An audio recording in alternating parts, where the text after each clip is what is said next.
Dapat hindi ka na lang pumasok eh. Pwede naman kita ipagpaalam sa supervisor. Hindi na, JV. Ayoko din namang pumirmi lang sa bahay. Napapraning kasi ako eh. Baka bumalik si Mang Lucas. Tess! Buti nandito ka. Kailangan natin mag-usap. Tungkol sa Mama Agnes mo. Bakit? Please, tulungan mo naman akong iligtas siya kay Lucas. Po? Tita, teka lang. Hindi po ganun kadali yung hinihiling nyo. Delikado yun. Sinasaktan siya ng asawa niya. Nakita ko mismo. She's not safe in that house. Ma'am Jessa, pinagwawalan na po kasi ako ng nanay ko na lumapit sa kanya. But she is in danger. Hindi natin siya pwedeng pabayaan. Kailangan nating pagplanuhan kung anong gagawin natin para makuha si Agnes at mailayo siya kay Lucas. Si Celeste. Nasaan si Celeste?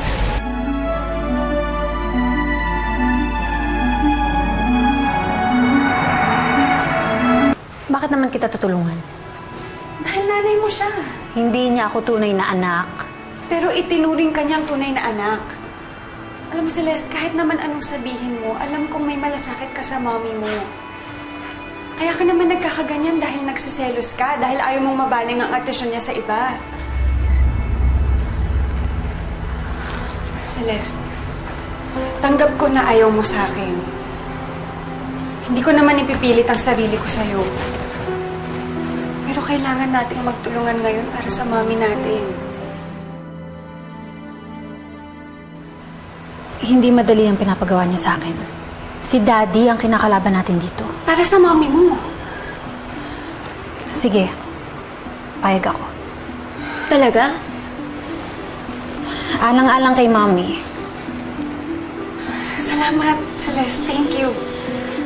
Sige, ganito. Tatawagan ko si Daddy. Magkukunwari ako na may emergency. Pag nakalis na siya ng bahay, tsaka niyo iligtas si Mommy.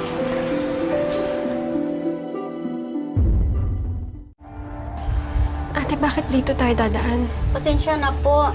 Nagbilang si Ma'am Celeste na dito po tayo dumaan. Sumunod po kayo sa akin. Salamat. Halika po. Dito na tayo. Sige po. Nandito na sila. Nandito na si Des. That's good. Ikaw nang bahala sa kanila, Daddy. Sige, bye. Akala ko pa naman tutulungan mo sila. You're so stupid. Para kang si Des, tatanga-tanga na pupunta sa kuta ng kalaban. Kaya tignan na lang talaga natin kung makakalabas pa siya doon ng buhay.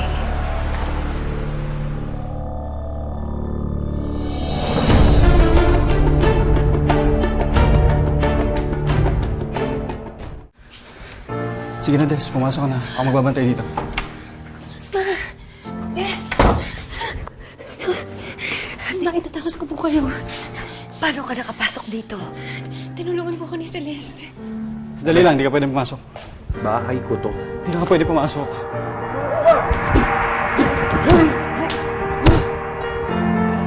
Halika na po. Ay, sandali.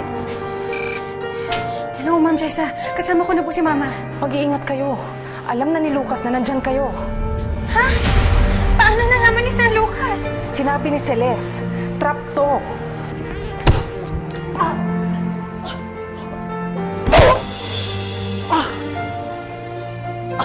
Des, trap to ni Celeste at ni Lucas. Umalis na tayo! Welcome home, Des. Buti naman. Nandito ka na. Magkakaharap na rin tayong dalawa.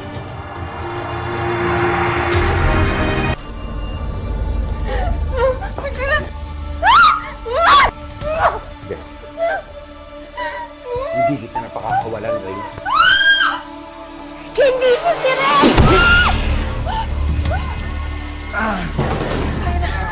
JB! Agnes!